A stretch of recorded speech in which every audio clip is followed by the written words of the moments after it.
festivalii Kanaadaa magaalaa Edmonton ta'uu Oromiyaa Global Media keessatti argamee asitti waan deemaa jiru haala irra jiru isiniif mul'isuuf deemnaa biyyoota garagaraa as keessa jira biyyoota amma Bangladesh biyyoonni garagaraa Gahanaa dabalatee Chaayinaa dabalatee biyyoota garagaraa jira aadaa adda addaatu mul'ata jechuudha kanaaf aadaa kana isinitti mul'ifna nu daawwadhaa.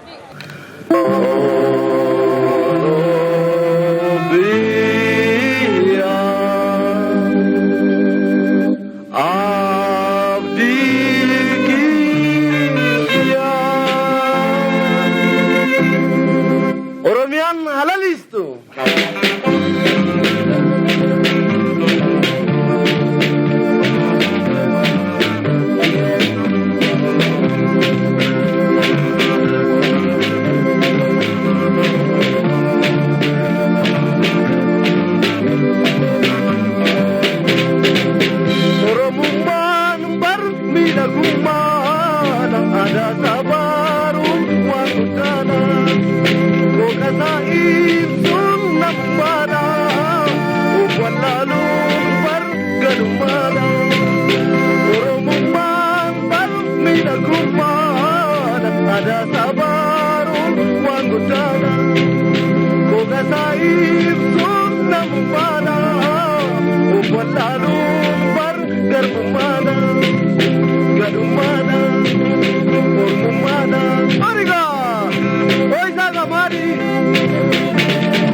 We are a country and we have a community. We are the community president, the president and the vice president of the community. And we are just taking every year. And so this year also we are doing the same thing. So we are trying to show that how we work. Basically, this is not only community. We have a Bangladesh Heritage Athletic Society.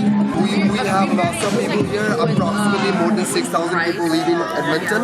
And Calgary is almost more than 12,000 people.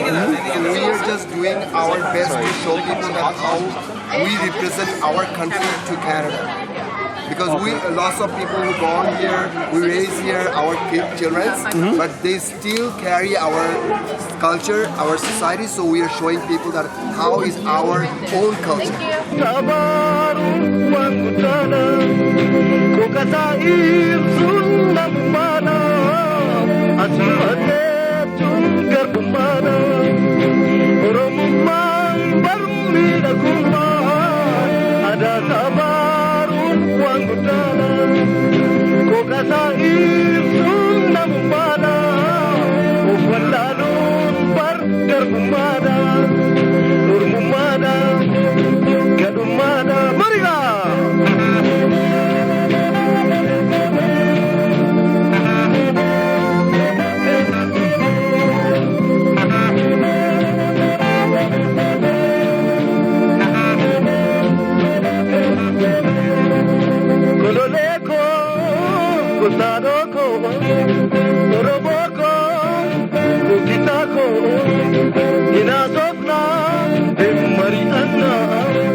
Ammam geessa mucaafiyaa na dhageessa suman jaadhu nama keessa gaqqabduu kee nan balleessa ol kaaftuu kee nan eebbisa marigaa.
akkasuma mooyuu karaa dheeraa kan qaxxaamurtanii guyyaa kana asitti argamuu keessan maa barbaachisa?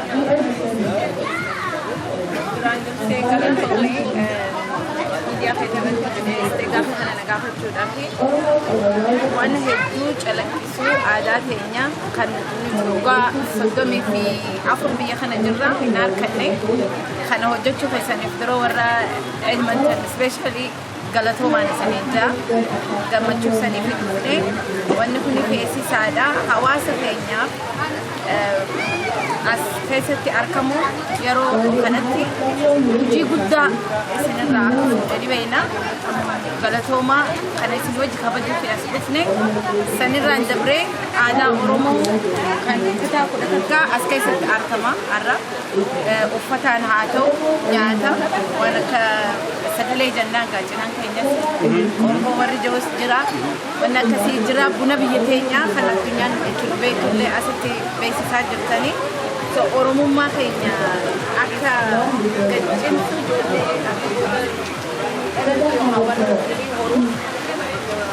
karaa saalqanii galatoomi ibsi kee bareedaadha gabaluudhaan kasi gaafadhu kanaan dura namoota hedduutu biyyoota adda addaa keessatti jira Oromoonni bal'inaan gargaraatu jiraata fakkeenyi akkanaa kun ta'ee beekaa yoo ta'e akkamitti yoo taane homaa ta'udha.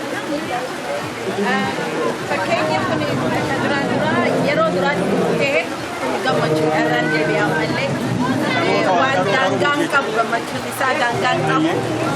Warra akka keenyaa kan namoota 34 dura magaaluma Edmonton kana dhufe waan Oromoo jiru keessaa urgoomu ture in arkitu ture garuu wanni tahiniif Oromoon bakka jirtu maraa akka tokkummaan nu feesisu tokkummaa barbaachisaa aadaa keessattuu Oromoon wal qabachuu qabnaan jira suni aadaa kana isin tolchee bakka kanaan dhufee nutillee maqaa keenya karaa nuu saayitan warra Kanadaa biratti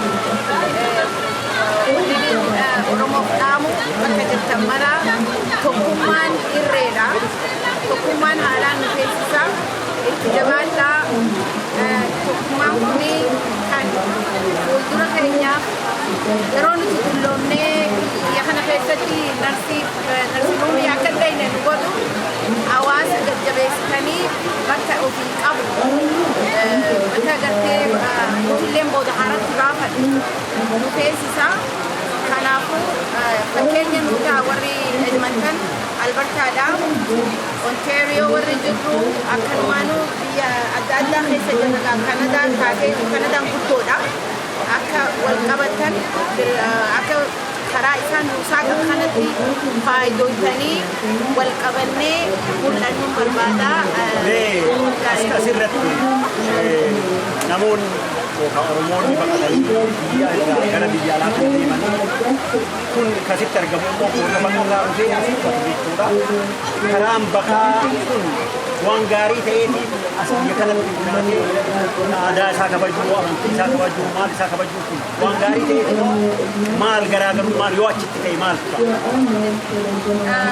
Gaaffii bareedduu na gaafatte duraan dursee Oromoon biyyarraa bahuun himte dirqamaa biyyarraa nu baasee baanee karaa adda addaatiin as dhaabbanne jechuu biyya kana keessatti mul'anne gariin keenya qurxummii karaa nu nyaate gariin keenya akkuma beekanitti bosona keessatti dhabama taane dhaansi biyya biitti namaa biyya namaati biyya ifii namaan geessu rakkinni adda addaa biyyarraa nu baasee bakka nu godhee dirqamaan as keessatti yeroo jirra jennee wal qabachuun akka nama haadha fi abbaan ta'uun qoreetti wal qabachuun dirqama nutti ta'a ammas irraan deebi'aa Oromoon bakka jirtan maraa wal barbaada wal firoomfadha rakkinni biyya keenyaa kan baase biyyi namaa biyya keenya irra gaarii taatee dhugaa buufaachitti dhabnee osoo hin taane nagaa dhabnee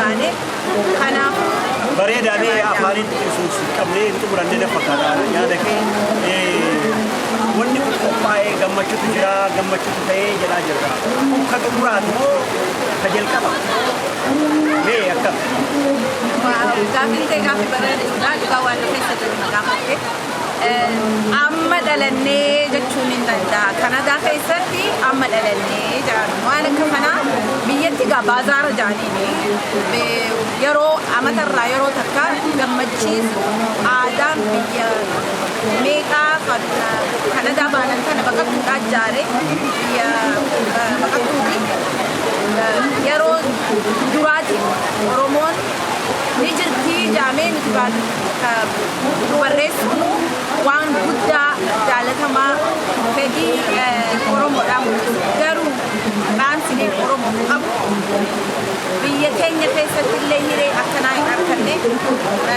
harka keessa bakkaan hin geenye iftaanee jiraachuun dirqama nu ta'e feenee osoo hin taane dhiibamnee biyyi namaa dargaggooyee qeeroo fi qarreeffoonni ni dhaamu biyyi namaa biyyuma namaa biyya namaa keessatti ni gammannaa yoo jennee dhugatti gammachuu hin qabnu wanni fi waan namaa gahu hin jiru biyya alaatiif gaarii yookiin ammoo ala baanii akkanatti wanni jiru gaarii jiraadhaa jettanii biyya keessa miidhaginaa jabaadhaa Oromoon baqa kan baase bareedaa dhaamsi keetis bareedaa biyyarraan bayinaa kan jedhu dhaamsi kee gara xumuraatitti deemu. Qurxummiin nu nyaata.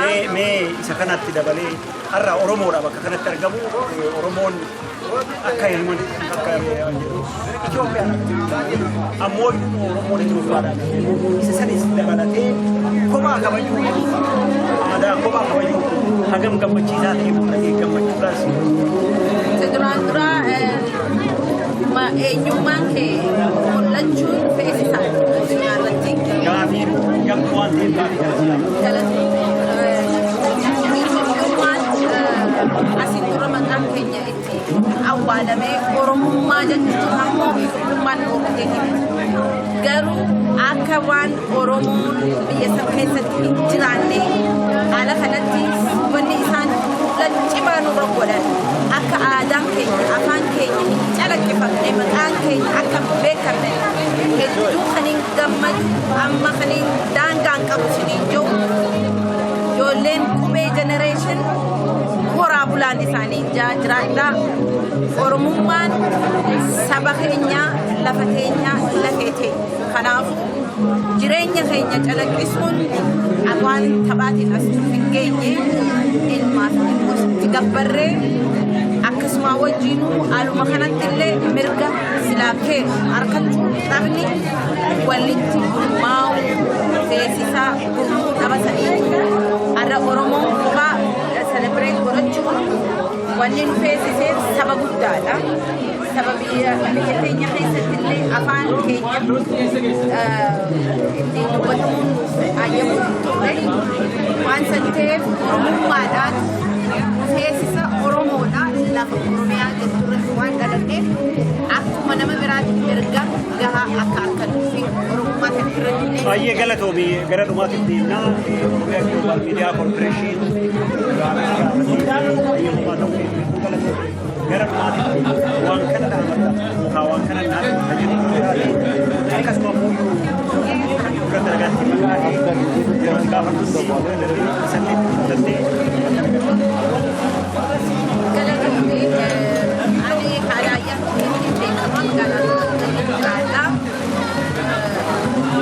guyyaa har'aa kabajamaa jaalatamaa kan kabajuudhaaf lafa warri guyyaa waliin dhufne akkasumaan ummatti waan Oromoo jaalalaa waan Oromoodhaati daansiin ani Oromoo qabu walii galatti biyya feeta jiraadha baqannee akka calleetti addaan facaanee jirra biyya hundi keessaa'u jabaadhaa Oromummaa keessan bakka jirtanitti agarsiifadhaan isinijaa warra Kanadaa fi Noorz Ameerikaa keessa jiran daansiin ani qabu keessaa warra Kanadaa akkanumatti kutaa hunda warri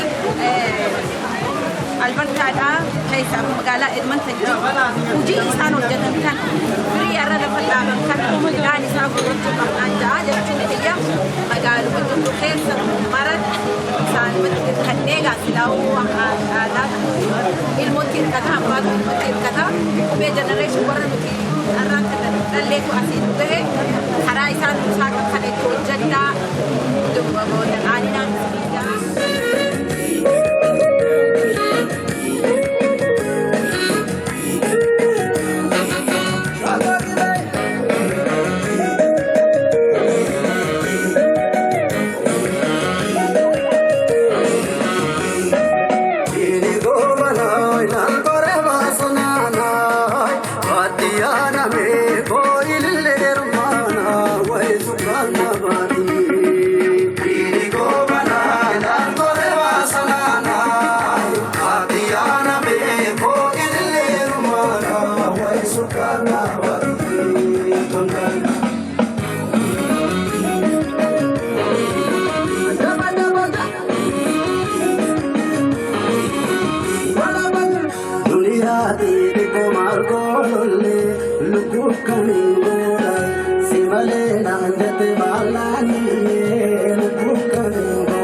Ayyee har'a bakka kanatti kan argamnu feestivaalii Oromoo magaalaa Elementii jiru uummanni Oromoo aadaa seenaa isaa mul'isuuf irratti namoota garaagaraa dubbisee hojii eebbisee argama.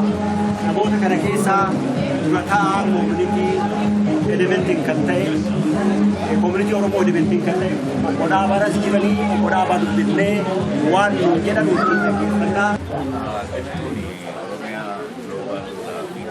Baay'ee galatoomaa argamtanii bakka Oromiyaan paviiliyoonitti argamtanii yaada keenya nurraa fudhatanii hedduu galatoomaa dhugaatii wanta kana argamsiisuu fi yeroo dheeraa irratti hojjetaa turre bara 5 fudhate waggaa waggaan bulchiinsa magaalaa bira dhannee iyyata galfannaa dokumentii garaagaraa waan Oromoo aadaa Oromoo agarsiisu afaan Oromoo hagam bal'aadha uummanni Oromoo hagam guddataa gaafa Afrikaa keessatti gahee maalii qaba kan jedhu saboota biyya kana jiran bulchiinsa biyya kana jiru bulchiinsa mootummaa provinsii mootummaa magaalaa mootummaa federaalaa waliigalaa hubachiisuu irratti gahee guddaa taphatamee uummanni hawaasa nas jirus jabaadha yeroo garaagaraa yeroo hiriira bahus aadaa isaa kabajee naamusa kabajee seera biyyichaa kabajee waan inni mormii yeroo qabus mormii isa dhageessisiisu gargaarsa yeroo godhus gargaarsa isaa argisiisu sanarraa ka'anii isaanis nutis immoo wantoota nuti gootu nurraa magaalaa kana keessatti ilaaluudhaan ofitti dhugutuudhaan nu yaamanii dhimma keenya gaafatanii dhimma keenya tokko tokkoon gulantaadhaan itti agarsiisuudhaan haga guyyaa kanaatitti dhufne har'a immoo akkuma gartan guyyaa kana keenya irraa waan barbaadnus arganneerra Oromiyaan paviiliyoon 2022 eeyyamamee yeroo siitiin dikleer nu godhu gammachuudhaan fudhannee hojiitti seennee hawaasi keenyas immoo jabinaan irratti hojjetee tiimii 10tti ramnee hojjetaa turre akkuma agartuu atis tiimii miidiyaa keessa jirtaa akkuma immoo hojjetaa jirtu kana hundatu walitti dhufee har'aa waan kana akka argannu godhe kana as jirraa jedhu. Bareeda har'a dhaloota Oromoo jedhama. Sababni dhaloota Oromoo jedhamu maali? Dhaloota Oromoo jedhu kaleessa Oromoon biyya keessa jirti. Biyya keessatti waan qabdu waan dandeettuu kabajataa turte irra guddaan maqaa Itoophiyaati. Isa kana dhiifamee amma kan argamu Oromoo qofa keessatti. Kana maali wanni ta'uuf akkas ta'e maali? Akka gaarii takkabsitanii barbaadu. Yeroo dheeraa qabsoo kaleessa jalqabame abbootii keenyarraa ka'ee yoo argite ta'e baroota torbaatamoota jaatamoota keessa Oromoo kan jedhu kana beeksisuu immoo Oromoo jedhanii ofii kanatu rakkoo ture.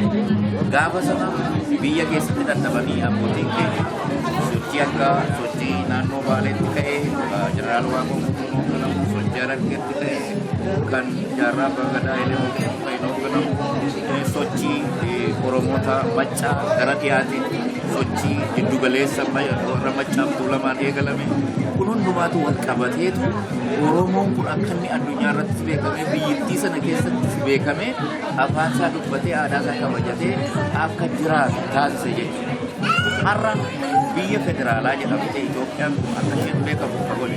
Federaalizimiin kun kan inni dhufe sochii sabaaf sabloonni godhan sana keessatti immoo sochiin Oromoon godhe ga'ee guddaa jechuudha. Biyyattii sana kan jijjiire 1992 gara bulchiinsa assimilation policy yookiin immoo caafaqanii aadaa tokko afaan tokko amantii tokko isa jalatti biyyattii bulchuu keessaa baasee har'a biyyattiin haga tokkollee federaala sobaa haa ta'u malee federaala hacuucaa haa ta'u malee maqaama federaala jedhame keessatti kan diriirsee har'a Oromoo Affaar Somaalee Tigraay Amaara jedhee akka bu'aa bakka sochii Oromoo jedhanii saboof sablammiin akkuma jiru ta'e achi keessaa baanee immoo gara biyya alaa kanatti yeroo dhufnu gara daayaaspooraatti paviliyooniin kun biyyaa kennamu.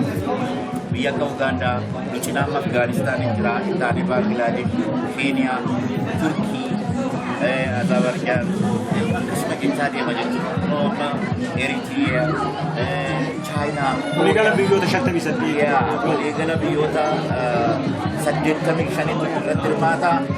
Yeroo 49 kabajamaa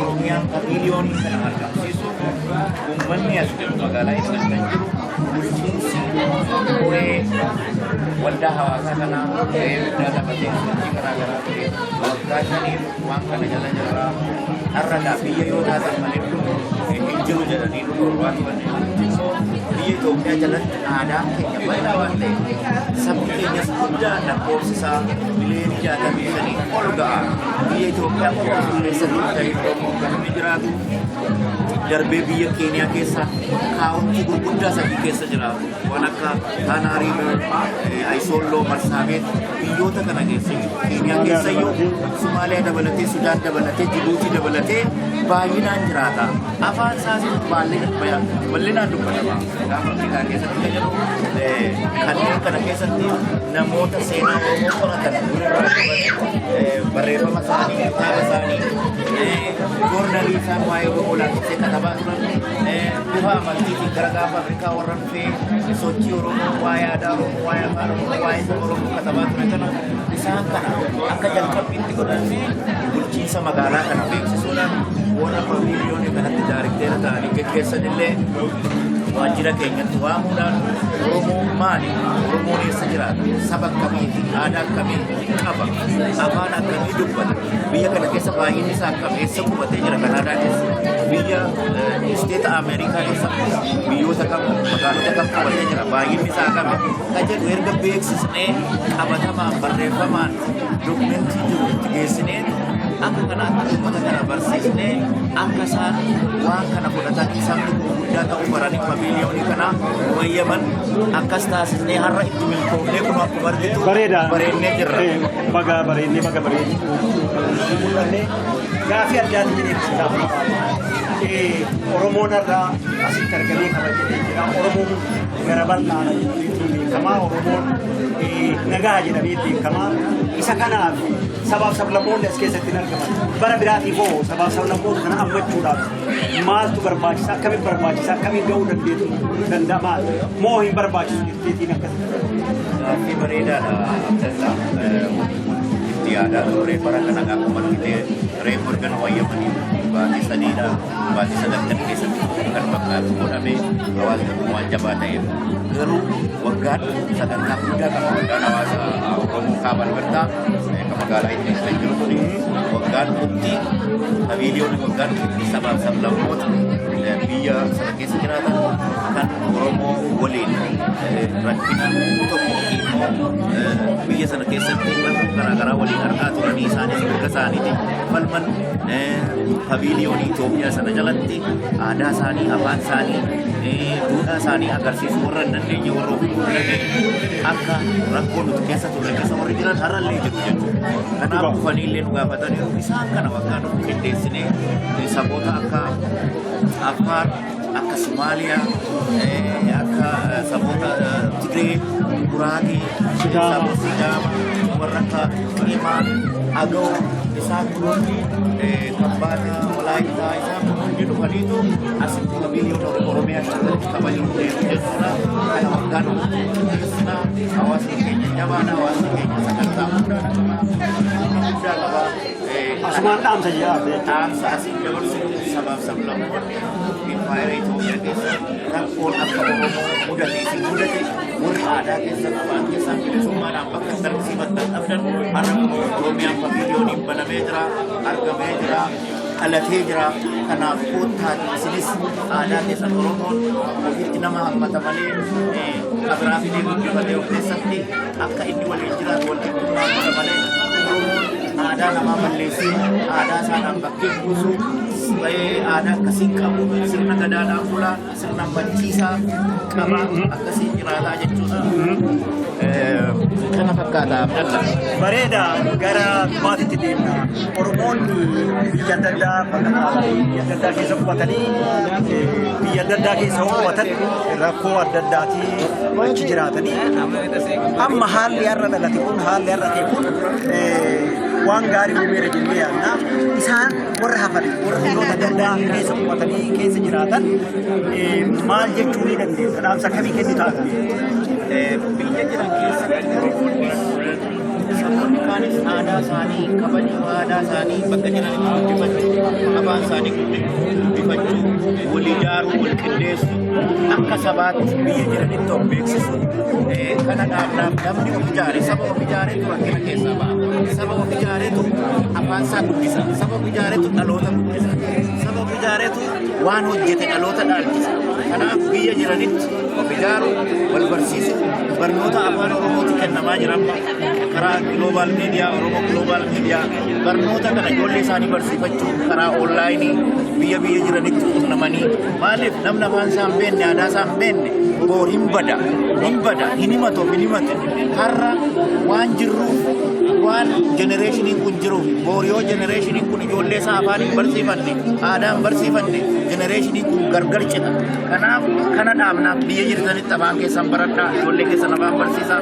aadaa barsiisaa of ijaaraa akka sabaatti ofimaa maalummaa keessan himaa jenna kana dhaabnaaf. Bareeda fayyaa ta'ii Oromiyaa Global Miidiyaatti dhiyaattee gaaffii BBC godhameef fakkii jechaa gara dhumaatiitti dhaamsa hoo qabaate kanatu maal yoo jettu taate itti dabalachuu dandeessa. Asumatti.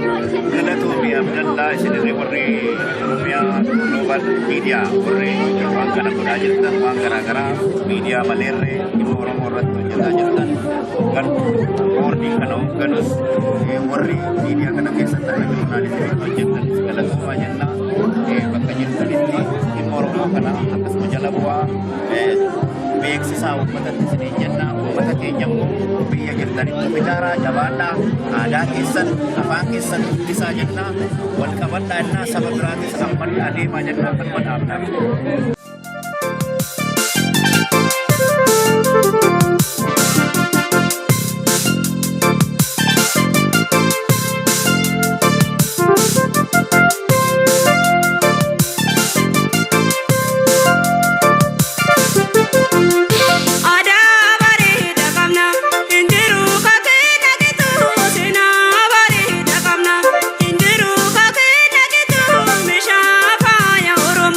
Kumni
makiinaa qabaachaa turan bara 1964 jechuudha.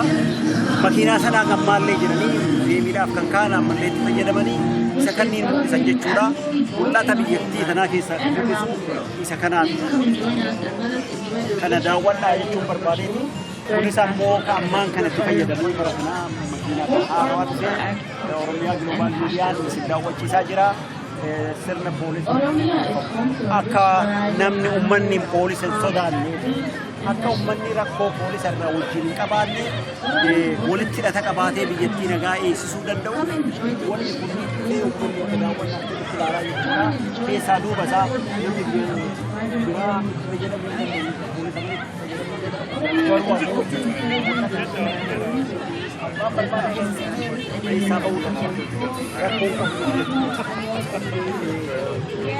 kana hundaayyuu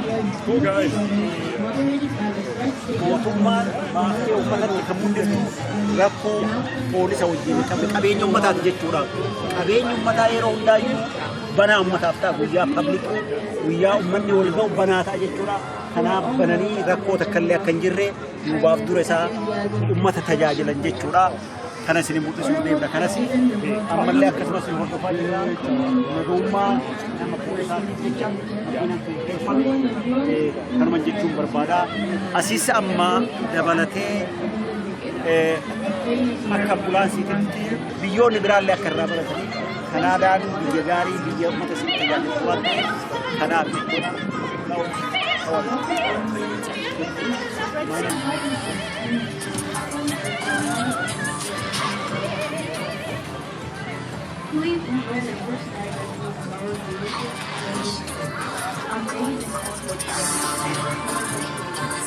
Daawwannaa kennan mallee akkuma itti jirraa ammas waa'ee poolisaa jala jirraa. Sababni isaa poolisaaf uummanni yeroo hundaa waliif fira diinaa miti. Nagaa uummataati eegamaa kanaaf dhaabbatee uummanni tajaajila kennaa jira. Poolisni tajaajila kennaa jira. Keessaayyuu ijoollee xixiqqoo ammaan kana qalattee uummataaf poolisni akkamitti akka hojiin guddachuu danda'an wal dhiyeessuu osoo hin taane waliin guddachuu danda'an. Kanaaf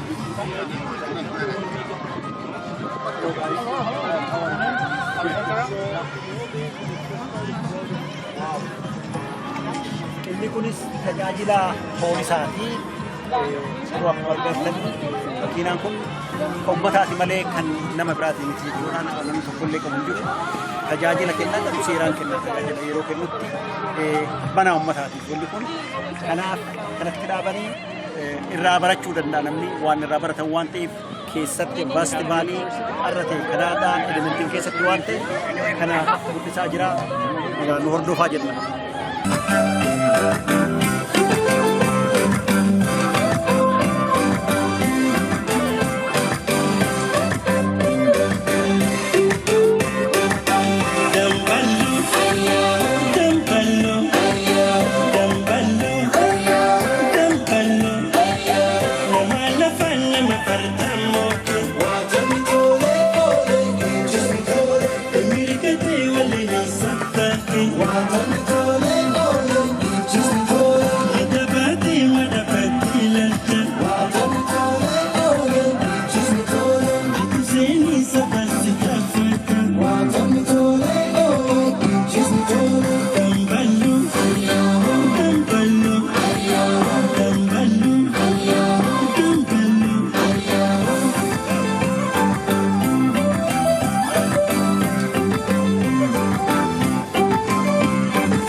Dambalu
them